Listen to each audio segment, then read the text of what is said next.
Hey everyone, Baldoric here. Today we're going to be talking about Nino, her weapon refine, and how I like to build her for different situations. So we're going to be talking specifically again for like Aether raids, and I'll tell you what I'm doing when it comes to like what Mythics are with her. And we're going to talk about why I'm building her the way I build her. And I also have a general build with no blessing in this it's not super budget. You could replace some things to make it budget. But it's a general build that you could use for like arenas or something like that, and it works pretty good. So, first things first, let's talk about Iris Tome. Her preferred weapon, Iris Tome, is pretty awesome. First of all, it has the ability so that every bonus on her goes to her attack during combat, which is amazing. You can get you get a really high attack stat based on that. And her weapon gives her a buff on even turns. She has an even attack wave built into her weapon, which means every even turn, you're getting +6 attack, and any adjacent allies are getting +6 attack as well. Now, you want to make sure that there are buffs on her at all times to make maximum use of Iris Tome. Now, that can come from a support ally, that can come from different sources, like different things like drive attacks and things like that, but you want to make sure that you have buffs on her. Buffs are really what's going to be doing anything that has an up arrow is considered like a bonus. So you want to make sure that she has things like that on her. So maybe not drive attack, I meant like honed attack or something like that. But you want to make sure as many of those are on her as possible to maximize the effect of Iris Tome. So if every even turn you're getting +6 attack right off the bat, that's good, but we can maximize this. So let me show you one of my general builds here. So this is a build that I would recommend just generally to have her. It's relatively budget minus Special Spiral.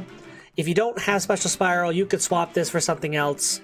Desperation could work here. Quick Riposte as well. There's a lot of different ways you could put it. A lot of different things you can put in her B slot. But let's talk about why I build this particular way. On even turns, you are going to get the attack and the defense buff from her preferred weapon and the even defense wave S slot, which means that that's an additional +12 to her stats, which is going to be really good. So on even turns, she's automatically getting that. Odd speed wave on the odd turn makes it so that even though she's not getting that attack buff on odd turns, she'll at least get a speed buff on that turn, which actually puts her speed at like a really good 51, which is really solid considering. Fury 3 is just also for that like stat buffer. You want to make sure that she has like a good amount of stats. Like the more stats she has, the more harder she's going to hit, or the harder she's going to hit. And it also increases her survivability by like just a little bit. And you'll notice that she doesn't have a blessing. So you could, with like different blessings, she could also survive a lot more. So like, depending on what you're doing, like let's say you had 2 defensive mythics, right? You would go up by quite a bit. What is that, like +5 each or +3 each? I forget. Anyways, her defense is going to go up to like a pretty decent number. Same thing with res. You can actually make her like decently tanky. She's going to take quite a bit of hits and be able to survive them. So ideally though, she's going to kill everything with Glimmer. With the Special Spiral build I have here, as soon as you get Glimmer once, you always have Glimmer. So it's going to make it so that she just hits really hard, always procs Glimmer. And if you have the right dancer with her, she pretty much just can tear apart a team. There's not a lot that I can't one-shot with Nino if properly buffed. So it actually works out really good. This is the general build that I use for like PvE content, arenas sometimes, something like that. Like I use this a lot paired up with different heroes and it works really good. So this build is something you can do generally. You can replace Special Spiral. It's not 100% necessary, but it does help a lot if you get it to proc. So if you can do it, consider it. If not, you might want to see what else you can do. And if you want to put her for a different season, you can choose what that is. And then figure out what you want to do. Maybe you want to do Peony for the speed buff. Maybe you want to do Altina for the attack buff or something like that, or some combination of them, which I'll actually be talking about combinations in a second here for my first Aether Raid build. Now, this is nothing new. This is a close counter advantage build for Astra. The reason I did Astra is I chose 2 Altinas for this team, which is kind of difficult. I know not everyone has 2 Altinas. You could swap that with like Altina Naga, or maybe just 1 Altina, something like that, and you just have to subtract 3 attack, 5 HP, and that's what you're looking at. So what's good about this build and what's bad about this build? I set it up so that, first of all, she definitely is going to have the even and odd turns covered with a +6 buff no matter what. That's nice. The issue is that it takes up a C slot, and the C slot could be something like Savage Blow or something like that that could help her do just a little bit more damage to the team. I also chose Glimmer in this spot because it's a 2-proc, and honestly, if you go in and attack, they come in and she close counters, she's going to get Glimmer right from there. It does work. It's pretty consistent. You could swap this. It doesn't need to be Glimmer. You could do something like, Moonbow, obviously, or you could do something like Miracle if you want to do... If you have something that can decrease the cooldown on it. So maybe your partner has, Infantry Pulse. But there's a couple different ways this can work. I chose Attack Smoke for the S slot because it increases her survivability. And because I opted to not have Naga on this build, I need a little bit more survivability, especially if something comes in close range. Advantage either doesn't proc, or she does attack, somehow doesn't kill whatever it is, or perhaps there's something that prevents the advantage from happening, like a Hardy Bearing or Duma or something.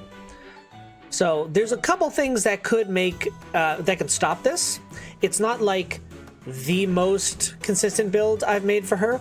You can swap the C slot. It doesn't need to be this. It is very reliant on you having a partner that buffs her up really good. Keep that in mind. Most of the builds that I make do require having a good support partner, but you should have that anyways. That's really the way to have like a good sweeper on any team. But this does work. You could replace some of these things with however you see fit, but this is one that I've used and I've had great results. So you could maybe use this and hopefully it'll work for you as well. And that is with 2 Altinas. And the next one I want to show you is a defensive build, which I've tested, and it's pretty good. It depends on your team. So, now this, first off, let's talk about the Mythix. This is using 1 Duma and 1 Thracier. Now, the reason I have 1 Duma, 1 Thracier is actually pretty important. There's a setup you can do that involves having Duma being the most accessible unit for them to attack, and usually they go for him first. And you can kind of stop a lot of close counter advantage sweeper teams. You just have everything in like the top left corner.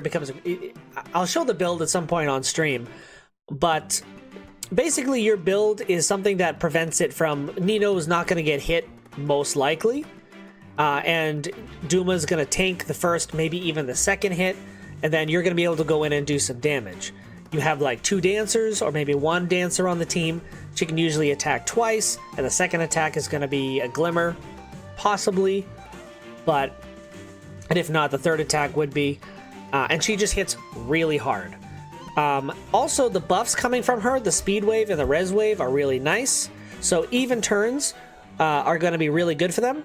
Now, the problem is that a lot of attack phases happen on the odd turns. The reason for this, on odd turns, is when your Bolt Tower goes off, okay? So when Bolt Tower is going off, that means it's an odd turn because it goes off on turn 3. So you can have, the turn before that would be even. So she's going to still have the even buffs, which is going to be your even attack wave from her weapon and the even res wave. But on the turn that you start, it's your odd turn. Right? Yeah, because that's your turn 3 for your defense team. So you want to make sure that odd still has something going for it, because you want to make sure she has the buffs in case maybe whoever it was next to her is dead, so she still at least gets that +6 additional to her attack. And speed because of her 1 from her tome and 2 from the odd speed wave. And then whatever partners are alive can buff her as well. It makes for a pretty high nuking unit. She does do quite a bit of damage and can kill just about everything thrown at her. Like, some reds are going to be able to tank her pretty good, but she does a really good job of shredding a lot of units. Depending on who you pair her with, like if you pair her with something like Ophelia's and things like that with Hardy Bearing, it makes it even more devastating. And the goal, obviously, is just to kill as much as you can to maybe not lose as much lift. I mean, the way I look at it is I don't necessarily see myself winning every single defense game. It's hard to. It's very difficult to make a consistent win every single defense game team, but this can maximize your defenses where you'll kill at least 1 or 2 units, get that lift to being pretty negligible. That's really the goal, is making sure that you're not losing a lot of lift on defense. This build will pretty much guarantee at least 1, maybe 2, maybe even 3 kills, if not even a team wipe. Okay? So it's pretty good. You just have to make sure she's paired with the right Mythix and the right team, and it ends up being really strong. So I think that covers all of my builds. Hopefully you got something new for Nino out of this, maybe even a build that you want to create yourself. If you have a different build or you want to make some changes to the builds that I have here, please leave them in the comments below. I'd love to see some different builds. Nino is a unit I use all the time. If there's a better build for her, or perhaps a build that I could take note from and try myself, I'd love to see it. There are other things that I didn't put in this build, like attack and speed solo, that I could have put in the A slots and things like that, but I'm trying to put it into a decent budget sense and like something that I use a lot. I don't use attack speed solo on her, I just use Fury 3, but you could use something different as well. You could try different things. I'd love to see them in the comments below. Thank you so much for watching this video. If you enjoyed this, I'm going to be putting out a bunch more videos every single week, hopefully more than that, but we'll see how much I can get out. If you like the channel, please hit the subscribe button.